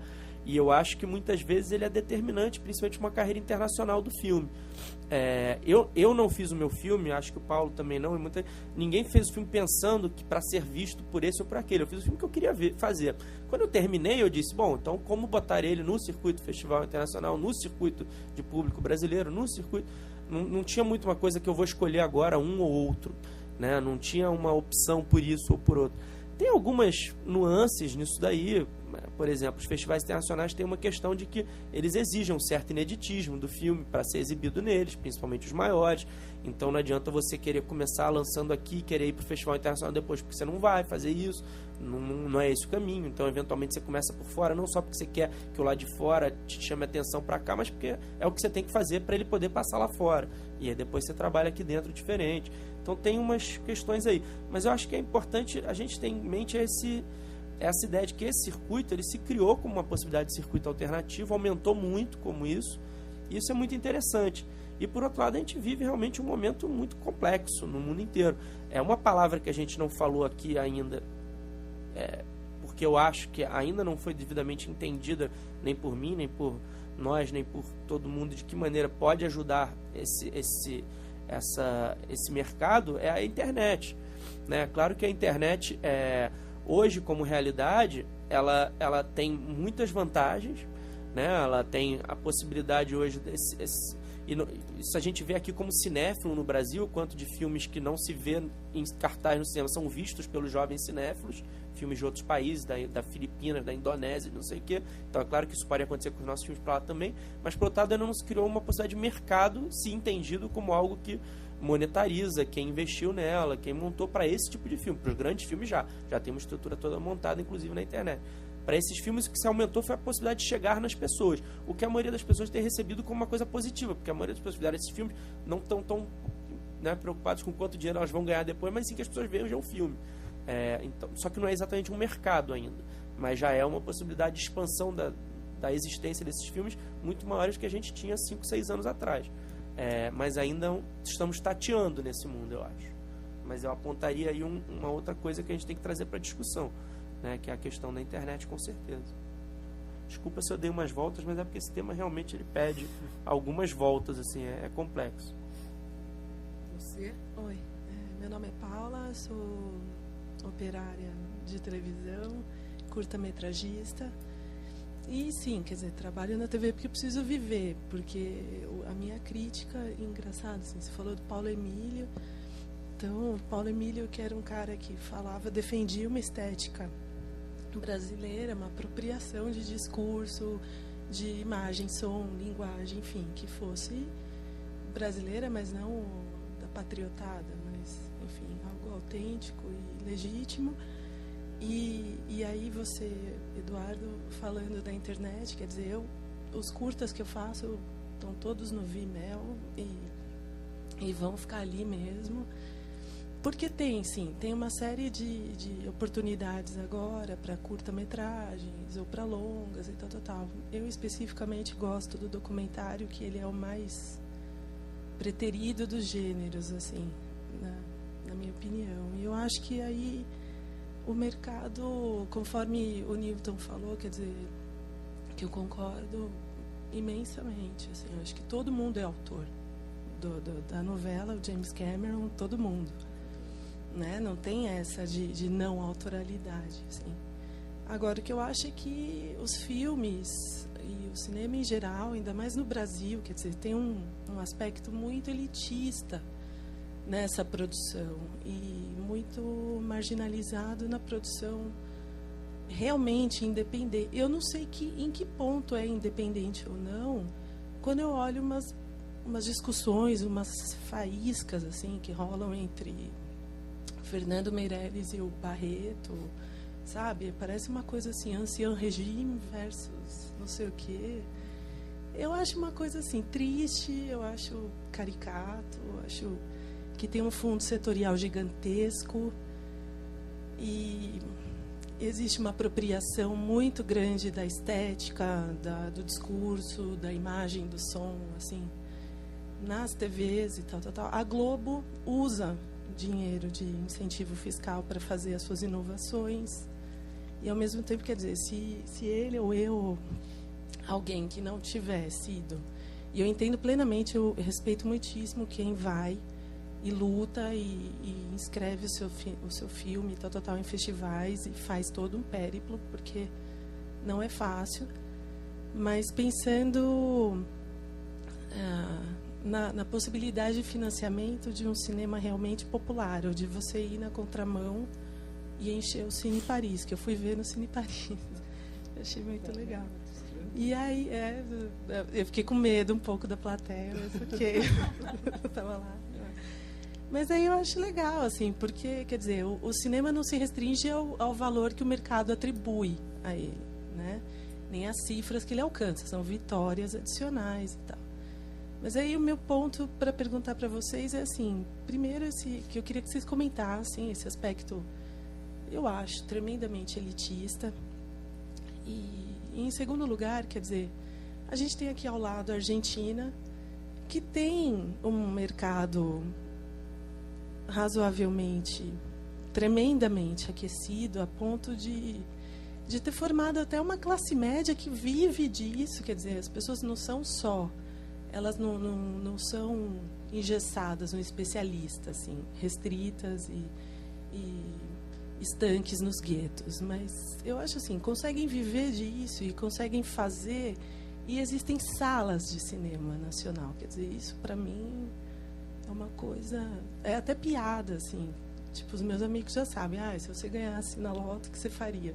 Puta, comprava um galpão no Anhangabaú e faria um Cine Brasil, assim. Por quê? Mas aí, assim, quer dizer, tem lucro, não tem? E, claro, isso é importante, mas não sei quais são os empecilhos. Eu não sei se essa pergunta é tremendamente ingênua, incauta, mas ela é legítima, tá? Eu só vou fazer uma colocação para os três, completando o que ela falou, porque acho que ela tocou em uma questão que é uma novidade dentro do debate, embora já tenha sido passado de raspão. O problema de salas, não é? A gente não discutiu esse tema. Um país de mais de 8 milhões de quilômetros quadrados e com a população hoje saiu 194 milhões de habitantes, a imagem que ela tem, a Argentina tem mais salas, e o Estado argentino teve a coragem de criar um circuito de salas para privilegiar o cinema argentino, né? Foi uma política de Estado, né? No Brasil, infelizmente, eu escrevi 2 notas na revista de cinema desse mês, que eu até trouxe depois, se tivesse tempo para ler. Mas, quando o governo Lula começou, Orlando Senna, gestão Gil, se falava, vamos levar as salas de cinema para a periferia, e mais ou menos na metade da gestão deles, eles criaram o projeto para levar os cinemas também para cidades de até 100 mil habitantes. E criou-se um projeto muito interessante, não é, em parceria com as prefeituras municipais, não sei o que, o Newton passou por isso lá no... Mas nada, o país vive nesse sentido da ampliação de espaços para o cinema brasileiro, uma paralisia, que não há governo que rompa, não existe governo que rompa. São 8 anos de governo Lula, 2 de Dilma, são 10 anos. Agora é que houve uma primeira coisinha concreta, é isso que eu comento na revista Cinema, citando o Boletim Filme B. O Canal Brasil, com seus sócios liderados por Barretão, que é o trator, né? O Canal Brasil comprou 15% do Grupo Espaço do Ademar Oliveira, que queiramos ou não, gostemos ou não dele, é uma pessoa que criou um projeto de escoamento do cinema com uma certa repercussão, né? Eles compraram 15% do Espaço Unibanco, do Espaço Itaú de Cinema agora, do grupo do Ademar, e o Canal Brasil para tentar fazer salas, porque nada sai do lugar. 10 anos para essa pequena ação ser tomada. Então, é uma paralisia tão desesperadora. Eu, que sou muito acelerada, eu falto enlouquecer. Porque eu sou uma cria de Paulo Emílio, ninguém pode negar. Eu tenho fama de Madre Teresa, de Irmã Dulce do cinema brasileiro, para pegar um exemplo brasileiro, né? E foi Paulo Emílio que fez minha cabeça mesmo, não tem jeito, sou cria dele, não vai ter saído, estou com 57 anos, já sou um pau torto que não vai consertar. E eu continuo acreditando nisso, não devia acreditar mais, porque se num governo que eu votei e que eu defendo, é a minha, tá? Mas não sai dessa paralisia, não consegue implantar sala, não consegue ter coragem de montar em cada capital brasileira 3, 4 salas para exibir a produção nacional. Porque o Cinemark vai sair do Brasil, porque a Folha de São Paulo vai dizer que é estatismo e dirigismo cultural. Gente, tem que ter um pinguinho de coragem de desagradar a mídia brasileira, senão nós vamos chegar aonde? Ao mesmo tempo, ele põe 99,9% do dinheiro do Estado, porque o empresariado brasileiro é um capitalismo sem risco. Ele não põe nada em nada. Então, hoje nós vivemos uma grande mentira. O Estado continua financiando a cultura como nunca financiou, talvez nem na época dos governos militares. Não é? A renúncia fiscal foi tão grande quanto atualmente.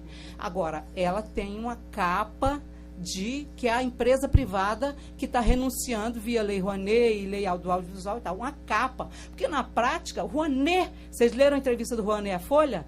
Há 5, 10 dias atrás, o Rouanet falou, nunca se pôs tanto dinheiro do Estado na cultura com a Lei Rouanet. Eu nem tenho orgulho mais dessa lei. O empresariado não põe dinheiro, não põe. Quando ele põe, é dinheiro subvencionado. Dinheiro limpo ele não põe. Então, a paralisia é essa. Eu confesso para vocês, não vou desistir também, porque eu sou teimosa e vou morrer. É a minha sina.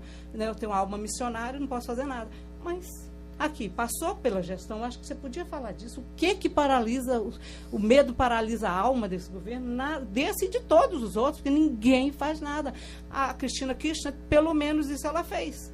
Falem dela, diz que ela é estatista, intervencionista, que ela é louca, viúva doida, Jabor chamou ela outro dia de viúva do Botox, né, que ela é toda botocada, não importa se ela é botocada ou não. Ela fez alguma coisa. O cinema argentino tem muito mais espaço social no mundo hoje do que o nosso. O Duda fala dos festivais, mas o Brasil está com uma dificuldade terrível de entrar nos festivais. Os festivais a Cannes, Veneza e Berlim, a gente só pega as beiradas. E o resto são pequenos festivais, Roterdã, Locarno, tal e tal. O Brasil não entra para valer num grande festival há um bom tempo. Você entendeu? Está difícil, porque o cinema do mundo inteiro, o cinema asiático é poderosíssimo, você entendeu? O cinema argentino, não é? Então está difícil. O chileno, até o cinema chileno está tendo mais prestígio que o nosso. Esse cineasta da hora no Chile agora, Não é o Woods, não, é o outro, o Pablo Larraín. Pablo Larraín fez uma trilogia da era Pinochet, não é? O primeiro lá, o Pós-Mortem, o segundo, e o terceiro agora, o Non, o Plebiscito. Né? O outro é o Tony Maneiro, o Pós-Mortem, e os 3 foram a Cannes. Tudo bem, também um pouco na periferia. Mas ele acabou de vencer a quinzena. Nós estamos com muita dificuldade. Esse é um outro problema gravíssimo nosso. Nas periferias dos grandes festivais que a gente está conseguindo. Então, está tudo muito difícil. Demais, está desesperador. No festival, depois a gente fala. Posso entrar nisso aí antes de... Pode. 5 minutos o quê? Para acabar o debate? Vai acabar? Então pode falar. Por isso que eu estou... Então vamos fazer o seguinte. Então vamos ouvir todas as perguntas e eles respondem em bloco. Cada um fala em bloco. Então vamos lá, Diogo Gomes. Ok, eu queria fazer uma pergunta bem safada, bem ingênua, né? E depois entrar nessa questão que a Maria acabou de colocar agora. Primeiro, assim, como é que se explica, por exemplo, que um filme como Narradores de Javé, o que a gente pode falar que era um filme da era do cinema digital, é, digamos assim, o filme mais visto nesses circuitos alternativos, nas exibições. Ou seja, o filme continua existindo. O filme continua na tela. Ele continua existindo. O tempo inteiro esse filme passa em tudo quanto é lugar do território brasileiro. Ou seja, por que vocês não acham que está faltando um pouco de Brasil na tela? O Brasil que a gente conhece, que a gente diz que eu me identifico com ele, com temas que eu identifico que são brasileiros. Tem uma coisa, com relação a essa questão das salas, eu fico pensando um tempo assim, olha só, Maria, aí entrando nessa coisa missionária como você. Nós temos as salas dos shoppings, as salas top. Abaixo disso nós temos o quê? Podemos dizer que essa sala assim, é uma sala que está aquém disso, está no segundo patamar da exibição. Afora isso, você tem os chamados circuitos alternativos, cineclube, ponto de cultura, que é um kitzinho de exibição com projetor de 2.000 lumes, uma tela, uma caixa de som. Aí tem um vazio nesse meio, que não é exatamente o que o Ademar e o Barretão querem fazer, né? Mas um tipo de projeção que numa sala como esta, um leigo, o público que entra não vê a diferença do filme na tela da película cinematográfica, da resolução da imagem perfeita que toda pessoa de cinema e fotografia acha que seu filme tem que ter. projetores que custam 10, 15 mil reais, salas que com 300 mil reais você monta salas nesse Brasil afora, um custo baixíssimo. Eu tenho um orçamento de projeto que com 5 milhões de reais eu mantenho 50 salas pequenas, mais ou menos do tamanho dessa aqui, funcionando durante um ano. Estou falando da produção de um filme, de um filme de produto médio. Ou seja, se você não sai para o encantamento, se você não sai que tanto a projeção, a sala como a distribuição tem que estar ligado uma coisa com a outra, se você não forma o público para esse ritual de ver o filme, esse problema, quer dizer, não é só a distribuição que é um problema, não é só a produção que é um problema, quer dizer, você tem um problema de Estado, de modo geral do Estado, quer dizer, enfim, é o problema de uma certa forma todo mundo colocou aqui, você tem um problema do Estado colocado, quer dizer, o filme, esse segmento, não é um segmento que tem ressonância dentro do próprio país, é importante, ele funciona, mas não tem, o debate sumiu.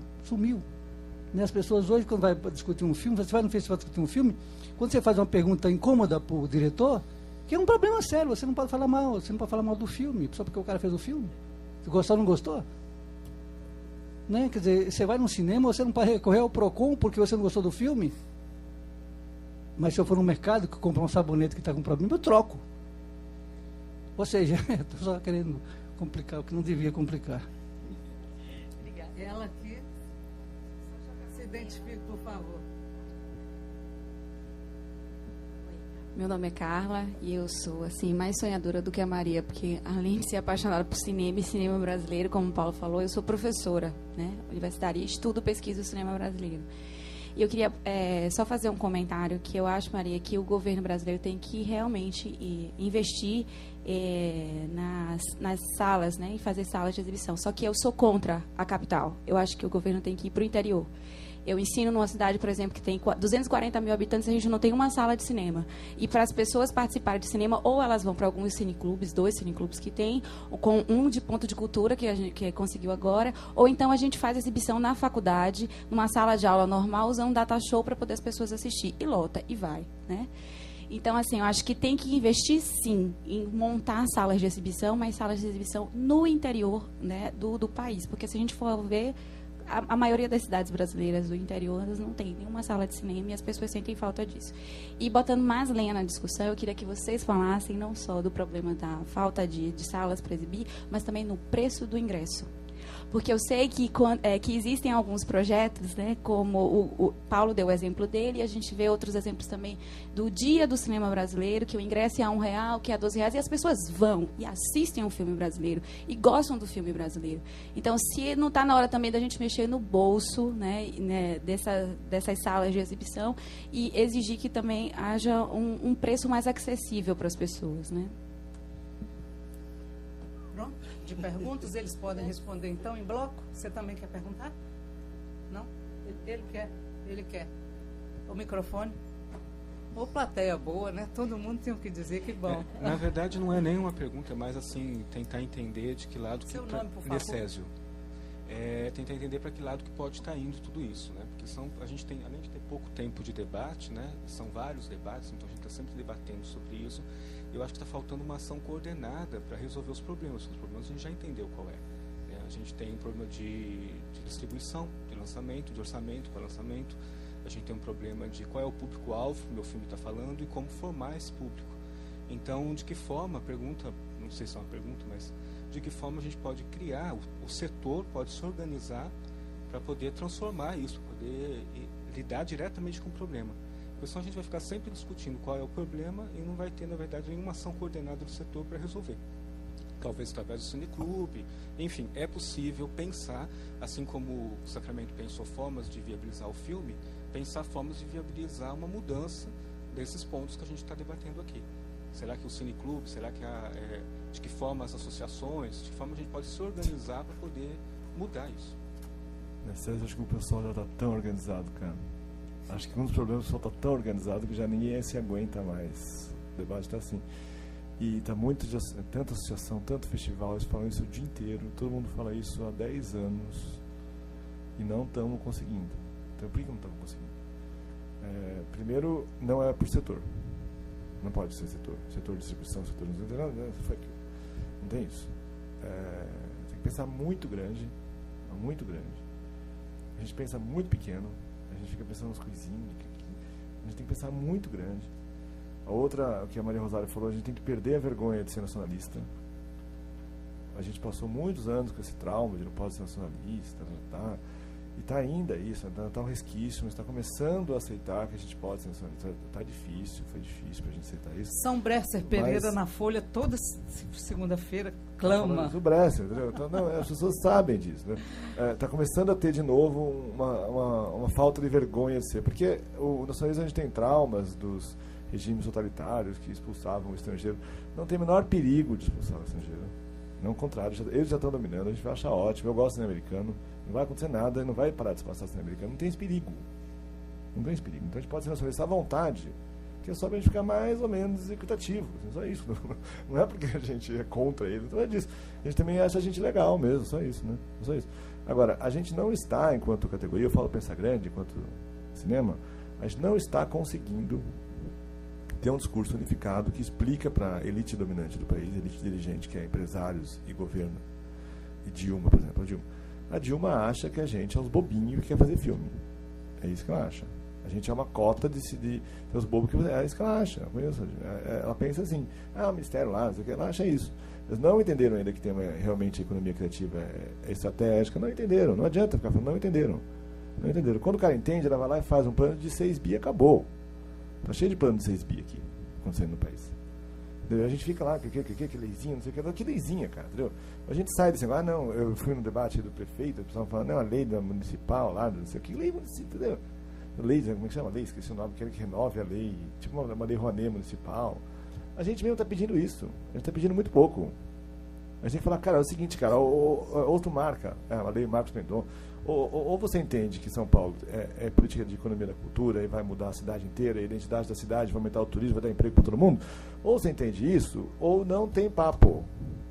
Não tem papo. A gente tem que conseguir convencer as pessoas comuns que isso é bom para elas, que elas querem trabalhar. Você vai pegar os moleques office boy, todo mundo quer ser designer, quer fazer filme, quer fazer arte, todo mundo quer fazer isso, porque querem mesmo, então, nova era, uma cidade humana mesmo.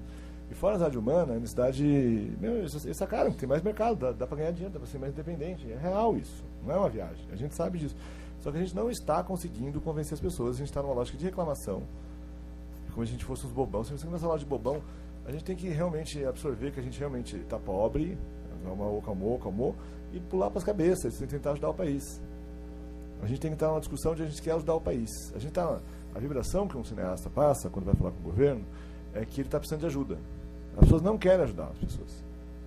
Não é defeitor. Quem precisa de ajuda é criança sem cérebro e tal. Tem pessoas que precisam de ajuda. A gente não precisa de ajuda. A gente tem que sair desse raciocínio que eu preciso de ajuda. A gente quer ajudar o país. Se a gente não conseguir comunicar isso para o país, a gente tem um plano mesmo, a gente quer comunicar, ajudar o país, a gente vai parecer que precisa de ajuda, que se foda, mico-leão dourado, mico-leão dourado e criança sem cérebro. A gente não é isso. A gente tem que entrar numa onda de a gente tem que salvar. É isso, cara. Então, se a gente não conseguir isso, a gente fica reclamando, falando que é mais. Aí, se a gente fizer isso, aí a gente vai conseguir um negócio, sei lá, entendeu? A gente estava falando mais do cinema de arte, mas a gente é super a favor dos cinemas comerciais, super a favor de qualquer coisa, na verdade. Porque, assim, essas coisas são ótimas. Televisão, não sei o que, Globo. Tem gente que ainda fica achando que o problema é o Daniel Filho contra o cinema autoral. Não tem nada a ver, cara. É uma viagem isso. É uma discussão de. Sabe? A discussão você conta a série. Aí não tem nada a ver. A discussão é assim, ou vai para as cabeças mesmo, ou não é nada. Ou vai ficar a gente tá reclamando. É isso, tem que ir para as cabeças mesmo. Acho que... Duda? Olha, eu já produzi muita mostra em festival, em evento. Eu sei que a Marília está muito preocupada com o horário. Vai ter uma sessão aqui às 5. Então eu fico quase com vontade de dizer, olha, não dá mais. Porque, assim, surgiram 30 questões que são diferentes e que, se for para o específico de cada uma, vai ser meia hora cada uma, desde os cinemas públicos da Argentina até a questão da influência da linguagem na televisão, até a questão dos festivais internacionais e o cinema brasileiro. Cada uma delas leva meia hora e eu não quero levar meia hora, mas também menos do que isso não dá nem para entrar nelas. Então, assim, eu acho que não vou entrar em nenhuma dessas que eu citei, por esse motivo, puro e simples, porque se eu fosse falar, eu ia ter que falar meia hora de cada uma delas, e aí eu prefiro não falar nada do que soltar um slogan aqui meio simples, porque não ia resolver também. Mas queria só dizer que eu acho que tem duas coisas aí que vale a pena tentar ser rápido e falar. A primeira é que eu concordo absolutamente com, embora não seja exatamente do que ela tenha falado, né, na questão das escolas e do professor, não só disso que ela falou, mas eu não vou entrar, por exemplo, por esse motivo, na questão das salas de cinema no interior e tudo mais, mas eu acho que certamente a dimensão do audiovisual nacional e a sua relação com as escolas seria decisiva, e meio que baseia todo o resto que a gente está discutindo aqui. Eu acho que, na verdade, esse ponto não ter sido tocado e esse ponto não ser levantado desde base, há muito tempo que eu digo isso, em vários debates sobre vários assuntos, no final acaba que sempre para mim é isso. O resto tudo é detalhe e gestinho que podia fazer um pouquinho mais para cá, um pouquinho mais para lá, ia fazer isso aqui de diferença ou isso aqui de diferença, e a gente passa horas discutindo como se eles fossem os principais. Mas a base é o seguinte: se as pessoas não sentirem vontade, e para isso elas precisam sentir vontade dele muito cedo, de interesse de assistir o cinema tal do cinema nacional, todo o resto é uma discussão entre a gente, dizendo se a gente acha que os filmes deviam passar mais para esse, mais para aquele, mas tem que perguntar à pessoa: você queria ver esses filmes? Afinal, você estava afim de ver esses filmes? Porque se você não tiver... E aí não adianta, porque a educação audiovisual, o olhar das pessoas está sendo formado pelo que passa na televisão e pelo que é vendido com mais força, que é o cinema americano. Então, isso daí só se mexe a nível de uma ação efetivamente articulada entre o Ministério da Cultura e o Ministério da Educação, e não é uma questão de programa de 5 milhões para cá, nem bilhões, nem quanto for, mas sim um trabalho articulado de trazer a educação audiovisual atrelada ao audiovisual nacional de maneiras radicais para dentro das escolas. Isso, para mim, então, eu acho que esse é o ponto focal e que eu acho que é louco, porque nunca está nas discussões, na verdade. Para mim, é óbvio que se não começar daí, o resto tudo meio que fica... é detalhe. Se os filmes estão mais assim ou estão mais assados, se tem mais sala desse jeito ou daquele, se a sala é pública ou é privada. Isso daí a gente pode discutir 500 mil modelos, mas se as pessoas não estiverem interessadas, desde muito cedo, em ver esses filmes, danou-se. E aí é que eu acho que... Só o segundo ponto que eu ia falar, que assim, eu acho que o governo brasileiro há pouco tempo comprou uma briga bastante razoável e que não por acaso está tendo todos esses efeitos da Folha de São Paulo, do Globo, da discussão toda, que é essa legislação nova da lei de TV a cabo e que não só na questão das cotas, mas também bastante importante na questão das cotas e o quanto ela está movimentando não só o mercado. Inclusive, eu estava vendo há pouco antes de sair de casa hoje, algumas pessoas, amigos justamente do setor, falando de como os próprios curtas que eles fizeram há 5, 6, 3, 4 anos estão começando a ser procurados para ser exibidos. Isso é uma coisa absolutamente nova. Assim, esses filmes serem procurados pelas pessoas porque elas têm que exibir e ver. E isso tem força, porque as pessoas veem mais audiovisual na televisão e em breve na internet do que nas salas de cinema. Então eu acho que também não vejo como se o governo não estivesse comprando nenhuma briga e não estivesse fazendo as ações, algumas bastante significativas como essa. E que acho que vai ter efeitos muito radicais em todo o ciclo da gente, desde os produtores até os vendedores e até os espectadores, que na verdade é o que mais me preocupa, são os espectadores. Como disse o Newton, no outro sentido, os produtores eles arranjam um jeito de ganhar o dinheiro deles, mas se o espectador não estiver interessado, danou-se. É o que eu acho. As outras todas tinham 500 mil coisas, mas não dá tempo. Eu vou tentar também ser bem rápido e direto e vou me favorecer de ser a última pessoa a falar, porque assim ninguém pode me questionar, né? É o seguinte, pegando essa deixa do Eduardo, é o seguinte, as demandas não são específicas, elas não surgem assim do nada, assim, as demandas são criadas. Eu acho que a gente precisa criar a demanda por filmes brasileiros. Não vai ser de um dia para o outro que as pessoas vão acordar e falando: eu preciso ver filmes brasileiros, eu preciso ouvir a minha língua, eu preciso me enxergar, eu preciso pensar no que eu sou e que país é esse. Acho que essa demanda tem que ser criada. Acho que, pegando também a deixa da Rosário, o governo tem que entender que a gente tem um país e que a gente tem que pensar um país e construir um país. Citando uma outra pessoa que não estava aqui, agora vai ficar com a orelha quente, é o Calil, que entre as muitas coisas que ele me falou quando foi meu professor na ECA, uma das coisas que ele comentava e coloca em ação sempre que pode, com todas as críticas que podem fazer para ele, é que o governo tem que governar. e hoje em dia se criou uma coisa que a sociedade tem que debater e não sei o que, blá, blá, blá. Então a gente não precisa de governo, porque a sociedade ela é tão inteligente e organizada que ela faz tudo. Agora, eu não sei o que vai ser daqui para frente, presidência, essas coisas todas. Eu gostaria de votar num governo que chamasse para si essa responsabilidade.